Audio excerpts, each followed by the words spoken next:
I'm waiting for you. I'm waiting for you." The majesty of the landscape was once again illustrated as the sun rose above the layers of clouds. Boom! A sound suddenly echoed out from the southern city gates, causing even the ancestral temple to shake. A huge cloud of dust started to form on the horizon to the south. More sirens started to blare as many horses started to gallop towards the ancestral temple. The soldiers on the horse shouted, "The king of Jingan is here with his troops. General Shusu has defected to the enemy. The king of Jingan is here with his troops. General Shusu has defected to the enemy."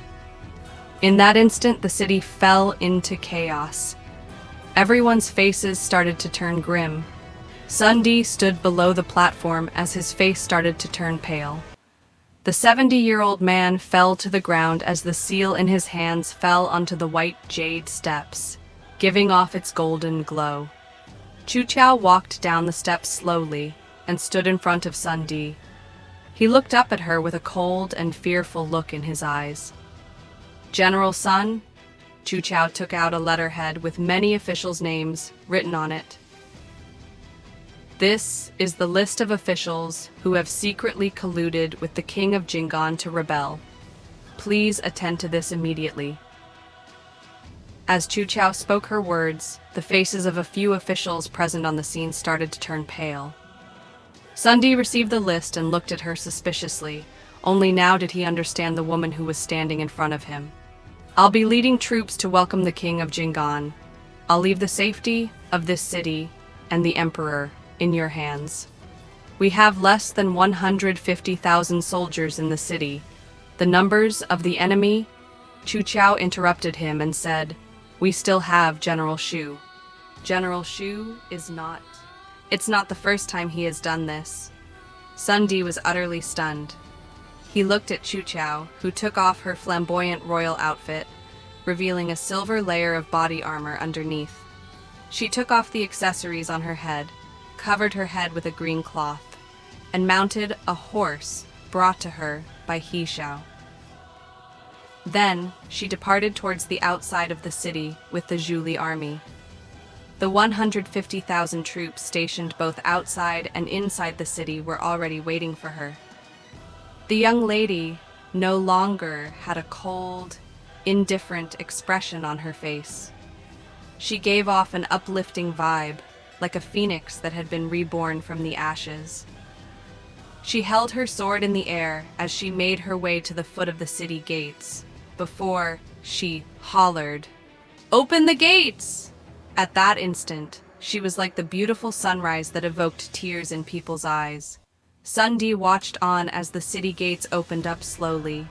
The thousands of troops galloped towards the battlefield, 5 kilometers out at frightening speed, leaving behind a massive trail of dust. Heroes were born amidst the most chaotic times. She was the sword that everybody coveted. As the winds blew past her ears, she recalled Xiaoqi's last words. "After I die, the court will be thrown into chaos. The Zhan siblings are but paper tigers. The real wolves are the ones in the royal family. Sun Di is a radical person. If he does anything suspicious, act according to plan, and take the thing I gave you to Han Shui. After Shusu sees that, he will follow your orders. Taiyu's wolf army will also listen to you. If you can take the chance to exterminate the spies that the feudal lords have planted in the court, it will be killing 2 birds with 1 stone. As for that Yuan fellow, don't think that he's so smart all the time. Once you are involved, he will become an idiot. You don't need to remind him then. Let him lead his troops to rescue you. Tang's casualties will be minimized, and I can make him angry. Chao Kiao, you have led a rugged life. If you are held back once again because of my death, I will never rest in peace, even if I die." "Don't let me down." Chuchao's eyes started to tear. She stiffened her lips and whipped the horse once again.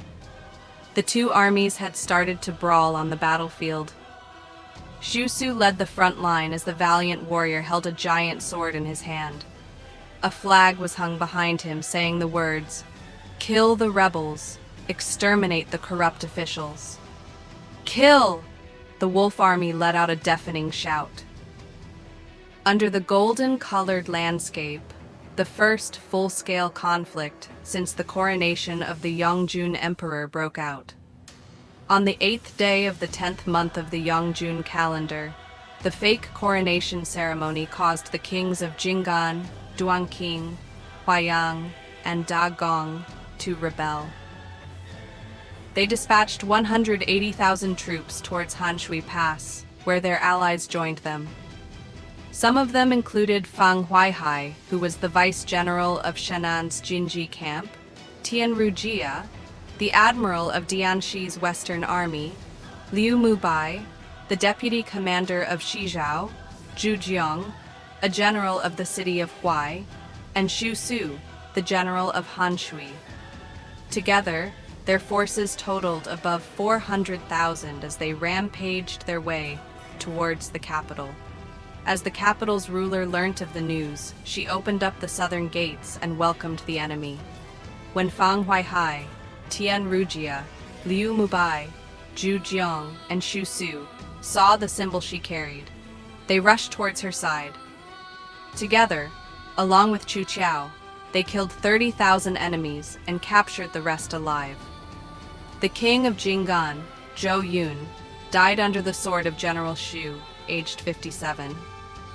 2 days later, Chucha hung the royal seal by the gates of the palace and knelt under the ancestral temple, begging for the late emperor to retract his orders on the grounds that she was a woman and could not hold absolute power. The next day, the emperor of Yongjun approved the order and stripped Chuchao's title of imperial royal concubine. He made her an honorary feudal lord of Liang, giving her the alias of Xiuli, and bestowed many valuable gifts upon her. Chuchiao wore a white cloak as she stood in front of the palace gates. As the sun set, it projected its rays onto her, giving her a peaceful and calm aura that was largely different from her aura earlier on the battlefield. Sun Di's carriage had just left the palace. When he saw Chucha, his carriage stopped. He made his way towards her slowly, not knowing how to speak. After a long while, seeing that she maintained her cheerful demeanor, he lowered his head and said, "General Chu, the Zhuli army has settled down in Liang. They are no longer my personal army. By entrusting them to you, I am no longer the commander of the Zhuli army." "Don't call me general anymore," Chucha said in a gentle voice. "The Zhuli army has settled down in Liang. They are no longer my personal army. By entrusting them to you, I am no longer the commander of the Zhuli army." "Don't call me general anymore," Chucha said in a gentle voice.